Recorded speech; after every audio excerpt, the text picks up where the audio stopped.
बिस्मिल्लाहिर्रहमानिर्रहीम, अस्सलाम वालेकुम।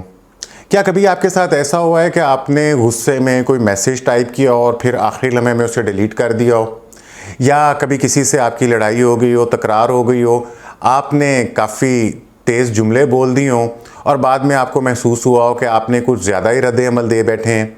मुझे यकीन है कि आपने भी लाइफ के अंदर कभी ना कभी ऐसा ज़रूर महसूस किया होगा और मैं भी इस सफ़र से कई दफ़ा गुजर चुका हूँ। ये इंसान की फितरत है कि जज्बात हमारे भड़क जाते हैं और हम कुछ ऐसा कह जाते हैं जिस पर हमें बाद में अफसोस होता है। लेकिन जिन लोगों के अंदर जज्बाती जहानत ज़्यादा मौजूद होती है, इमोशनल इंटेलिजेंस होती है, वो यहाँ पे मुख्तलिफ तरीका अपनाते हैं। वो ना तो कोई फरिश्ता होते हैं, ना ही उनके अंदर गुस्सा या उदासी के जज्बात गैर मौजूद होते हैं, लेकिन वो जानते हैं कि उन्हें जज्बात को काबू में कैसे रखना है ताकि अपने जज्बात का भी नुकसान ना कर सकें और वो अपने रिश्तों का भी नुकसान ना करें। तो चलें, इस वीडियो के अंदर हम उन 7 रवैयों के ऊपर बात करते हैं जिनसे जज्बाती जहानत रखने वाले लोग, इमोशनल इंटेलिजेंस लोग जो हैं, ज़हीन लोग हैं, वो लोग दूर रहते हैं, चाहे इनके अंदर उनका दिल कितना ही परेशान क्यों ना हो।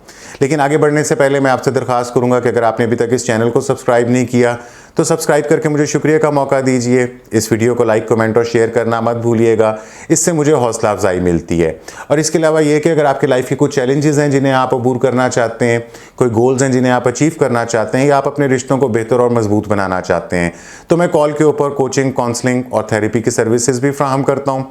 अगर आप भी इंटरेस्टेड हों तो आप मुझे दिए गए व्हाट्सएप नंबर के ऊपर रब्ता कर सकते हैं। तो आगे बढ़ते हैं और जानते हैं कि वो पहली चीज़ क्या है जो ज़हीन लोग या इमोशनली इंटेलिजेंट लोग नहीं करते। वो ये कि वो गुस्से में धमाका नहीं करते।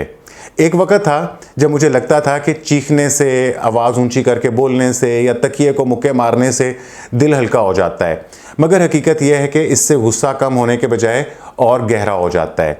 जज्बाती तौर पे जो समझदार लोग हैं वो गुस्से को आतिशफ़शां की तरह फटने नहीं देते। वो पीछे हटते हैं, गहरी सांस लेते हैं और रद्द अमल देने से पहले सूरत हाल को समझने की कोशिश करते हैं। एक माहिर नफ्सियात डैनियल गोलमैन भी यही कहते हैं कि अगर आप रुक कर अपने जज्बात को सिर्फ ये कि एक नाम दे दें, जैसे कि मैं अभी गुस्से में हूँ, तो ये शिद्दत आहिस्ता आहिस्ता कम हो सकती है। मेरे लिए भी सबसे मौसर जुमला ये रहा है कि अगर मैं ख़ुद को ये कह दूँ कि मैं परेशान हूँ, लेकिन पहले मुझे सोच लेना चाहिए। इस एक लम्हे की खुद आगाही ने कई बार मुझे तेज़ रद्द अमल देने से बचा लिया, और वो एक सेकंड किसी ताल्लुक़, किसी मुआहदे या किसी की इज्जत को बचा लेने के लिए काफ़ी हो जाता है। इसके बाद दूसरी चीज़ जो समझदार लोग नहीं करते वो ये कि वो दूसरों के ऊपर इल्ज़ाम नहीं डालते। दरअसल जब कोई काम बिगड़ जाए तो दूसरों के ऊपर उंगली उठाना सबसे आसान काम लगता है। मैं भी कई बार ये सब फ़लाँ की गलती है, ये दूसरे की वजह से हुआ है, ये फ़लाँ की वजह से है, तो ऐसे जुमले कह चुका हूँ। लेकिन जिनमें जज्बाती जहानत होती है वो दूसरों को दोष देने के बजाय खुद से पूछते हैं कि क्या मैं खुद कुछ बेहतर कर सकता था। वो अपनी गलतियों की जिम्मेदारी लेते हैं और कम से कम अपनी तरफ से जो वो बेहतर कर सकते हैं वो करने की कोशिश करते हैं। नफ्सियात के अंदर एक इस्तिलाह इस्तेमाल की जाती है, इंटरनल लोकस ऑफ कंट्रोल, यानी आप ये मानते हैं कि आपकी ज़िंदगी में जो कुछ होता है इस पर आपका भी असर होता है। अपनी गलती तस्लीम करना जज्बाती मैच्योरिटी की एक अलामत है। ये दुनिया को कोसने या दूसरों को बुरा कहने से बेहतर है कि हम खुद को बेहतर बनाने की कोशिश करें, इसके ऊपर तवज्जो दें।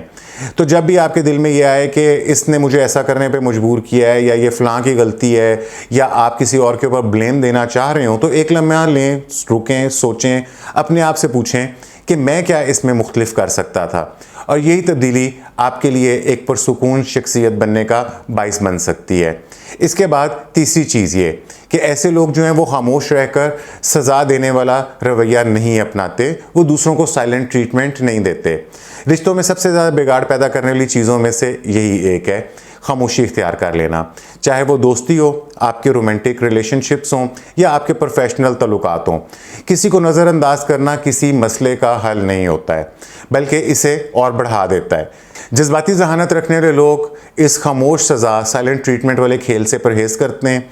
अगर इन्हें कुछ वक्त दरकार हो तो वो वाज़ेह अल्फाज में कह देते हैं कि मुझे थोड़ा सा वक्त चाहिए ख़ुद को संभालने के लिए, फिर हम दोबारा इस टॉपिक के ऊपर बात कर लेते हैं। एक बार मेरे बॉस ने दबाव की सूरत हाल में सबसे बातचीत करना बंद कर दी तो दफ्तर के अंदर एक ऐसा सन्नाटा छा गया और लोग अंदाज़े लगाते रह गए कि अब क्या होगा।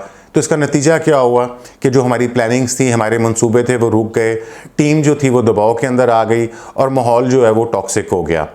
तहकीक से ये बात साबित हुई है कि मुसलसल खामोशी या लाताल्लुकी जो है वो जज्बाती स्ट्रेस को बढ़ाती है और ताल्लुकात के अंदर दूरी पैदा करती है। इसलिए जो अच्छी इमोशनल इंटेलिजेंस रखते हैं या आला ईक्यू रखने वाले लोग हैं, वो इस बात को बेहतर समझते हैं कि अगरचे वक्ती खामोशी जायज़ है, लेकिन मसला हल करने के लिए खुलकर बातचीत करना बहुत ज़रूरी है। और इसके बाद चौथी चीज़ जो ज़हीन लोग करते हैं, वो ना खुद को नीचा दिखाते हैं और ना वो दूसरों को नीचा दिखाते हैं।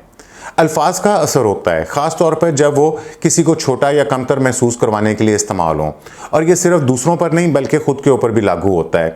ख़ुद की मलामत करना या ऐसी बातें करना जिससे आप ख़ुद को छोटा बना रहे हो, वो इतना ही नुकसानदेह है जितना आप किसी और के लिए ऐसी बातें करते हैं।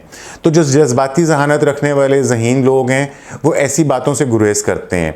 वो मसले पर तो बात करते हैं मगर किसी की शख्सियत को निशाना नहीं बनाते। साइमन सिनेक ने खूब कहा था कि अल्फाज मुतासर कर सकते हैं और तबाह भी कर सकते हैं, तो अपने अल्फाज को समझदारी से चुनें। जब टीम का कोई फ़र्द कोई गलती करे तो उसे सुस्त, काहिल या नाकाम कहना सिर्फ उसका दिल दुखा सकता है, और बेहतर कारकर्दगी के लिए ऐसा कहना ये कोई ज़मानत नहीं है। इससे लोग बेहतर नहीं होते बल्कि वो डिप्रेस हो सकते हैं, उनकी कारकर्दगी जो है वो मुतासिर हो जाती है। अगर आपने ख़ुद कोई गलती की हो तो ख़ुद के ऊपर सख्त तनकीद मत करें, ये आपको आगे बढ़ने से रोक सकती है। तो अगली बार अगर कोई सख्त बात ज़बान के ऊपर आ जाए तो ख़ुद से पूछें कि क्या ये कहना वाकई ही इस सूरत हाल के अंदर मददगार साबित हो सकता है। तो उम्मीद है कि ज़्यादा इम्कान इसी बात का है कि आपको जवाब मिलेगा कि नहीं, ये चीज़ आपके लिए मददगार साबित नहीं होगी। और इसके बाद पांचवी चीज़ ये कि ऐसे लोग जो हैं, ज़हीन लोग जो हैं, वो एक बुरे लम्हे को पूरे दिन के ऊपर हावी नहीं होने देते। सच ये है कि एक तल्ख गुफ्तगू या किसी एक शख्स ने अगर आपके साथ बदतमीज़ी कर दिया या कोई एक सख्त मैसेज आपको मिल गया है, तो वो हो सकता है कि वो आपका पूरा दिन बिगाड़ सकता है। मैं भी कई बार एक लम्हे की जो नेगेटिविटी है, मनफी बात है, उससे अपने पूरे दिन को मैंने तब्दील होते हुए मायूसी में या नेगेटिविटी के अंदर बदलते हुए देखा है। लेकिन जो जज्बाती ज़हानत रखने वाले लोग हैं, वो जानते हैं कि हर लम्हा सिर्फ एक लम्हा ही होता है, वो पूरी तस्वीर नहीं होती।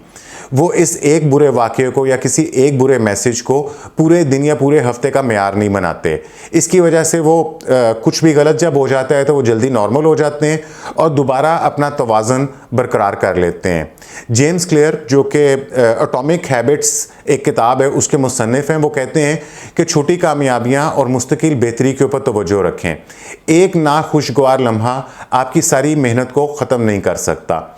ये लोग दूसरों को और ख़ुद को गलती की गुंजाइश देते हैं। वो किसी एक गलती, किसी एक लफ्ज़िश को सारी मुस्बत मेहनत के ऊपर हावी नहीं होने देते। और इसके बाद छठी चीज़ ये है कि ऐसे लोग जो हैं वो इशारों, कनायों और चुपते हुए तंज़ का सहारा नहीं लेते, तंज़ में बात नहीं करते, इशारों कनायों के अंदर बात नहीं करते। हम सब ने कभी ना कभी इस रवैये को देखा है या अपनाया होगा, और वो हल्के तंज़, वो छुपी हुई शिकायतें या वो खामोश आहें जो हैं, वो सामने वाले को एहसास दिलाती हैं कि कुछ गलत है, लेकिन सीधी बात कहने की हिम्मत नहीं की जा रही होती ऐसे टाइम के ऊपर। ये वक्ती तौर पे तो शायद कहने वाले के दिल का बोझ हल्का कर देती है, लेकिन ये रवैया एतमाद को ख़त्म कर देता है और ये बातचीत के अंदर उलझन पैदा करता है।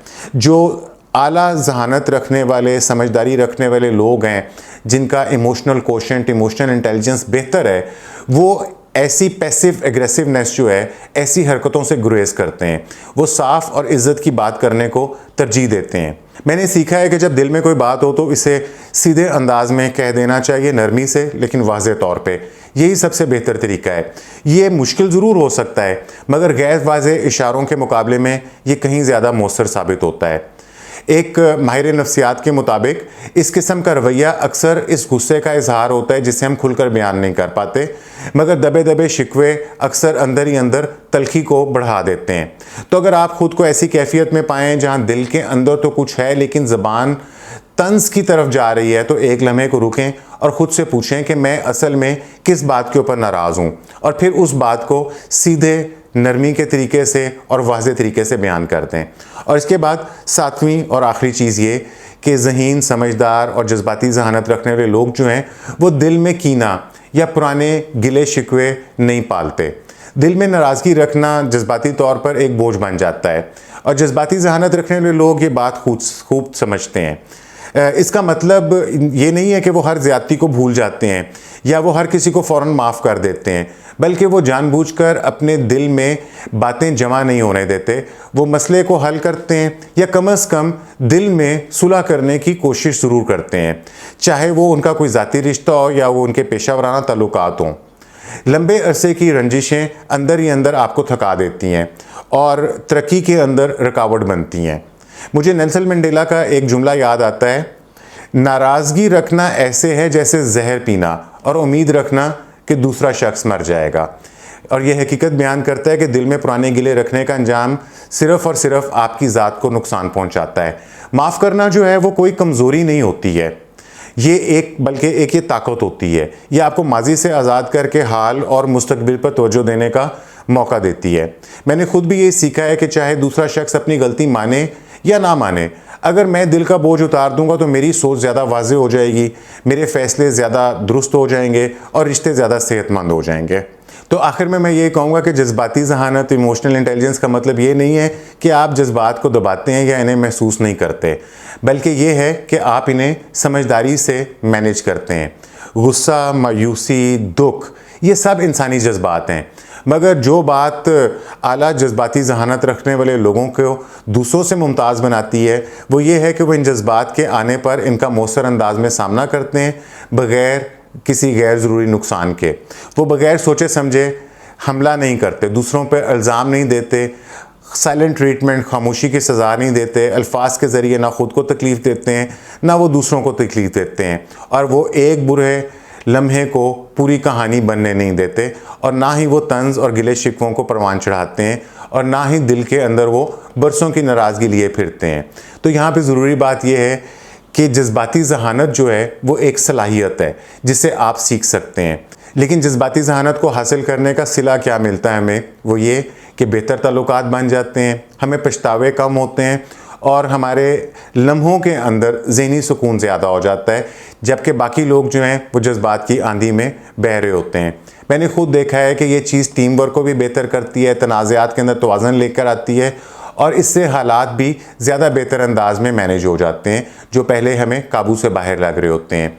चाहे वो आपकी कारोबारी डील हो या आपके ख़ानदानी झगड़े हों, अगर आप जज्बाती ज़हानत से काम लेंगे या वो जो बातें इस वीडियो के अंदर बताई हैं उन्हें आप अपनाएंगे तो आप देखेंगे कि ना सिर्फ ये कि आपको सुकून मिल रहा है, आपके रिश्ते बेहतर हो रहे हैं, आपके काम भी ज़्यादा अंदाज के अंदर होना शुरू हो गए हैं। अपने अंदर जज्बाती ज़हानत को पैदा करना ये कोई ऐसी चीज़ नहीं है जिसे फ़ौरी तौर के ऊपर पैदा किया जा सके, बल्कि ये एक ज़िंदगी भर का सफ़र है। हम कोशिश करके अपने आप को बेहतर कर सकते हैं, अपने इमोशंस को बेहतर अंदाज में मैनेज कर सकते हैं, और इससे हमें सेल्फ़ अवेयरनेस भी मिलती है, हमें ताकत भी मिलती है, इमोशनल कंट्रोल भी मिलता है, और हमारे रिलेशनशिप भी बेहतर हो जाते हैं।